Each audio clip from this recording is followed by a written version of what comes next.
মানে এই রাত্রিবেলা কি হয় জানি না, এত খিদে পেয়ে যায়। সেই ছোট্টবেলা থেকে অভ্যাস যে রাত জেগে পড়াশুনো করো, তখন কিছু না কিছু খেতে থাকতাম, কিছু না কিছু হাতের সামনে পেতাম, জাস্ট সিম্পল ম্যাগি বানিয়ে খেয়ে নিতাম। আর এখন ইচ্ছে করে একটুখানি সুইগি থেকে এইটা অর্ডার করি, ওইটা অর্ডার করি, যা হয় আর কি। আমি জানি তোমাদের অনেকের সাথেই এই জিনিসটা হয়, তো আমিও সেম ট্র্যাকে আছি। তো এই কদিন আগে এত লেট নাইট ক্রেভিং হচ্ছিল, তো আমি জাস্ট দেবদত্তকে বললাম কি আনাই বলতো, পিৎজা খাবি?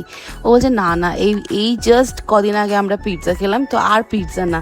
তো তারপরে ও বললো যে ঠিক আছে চল একটু আইসক্রিম খাওয়া যাক। তাহলে ওকে ফাইন, তো বাস ঝটপট করে আমরা দুজনে অর্ডার করে দিলাম। প্রায় 1টার দিকে পোলার বিয়ার থেকে আমরা অ্যাকচুয়ালি ডেথ বাই চকলেটের টাব আইসক্রিমটা অর্ডার করেছিলাম with lots and lots of cream in it, and ওর ভেতরে ছিল হচ্ছে brownie, and it tasted really really yummy.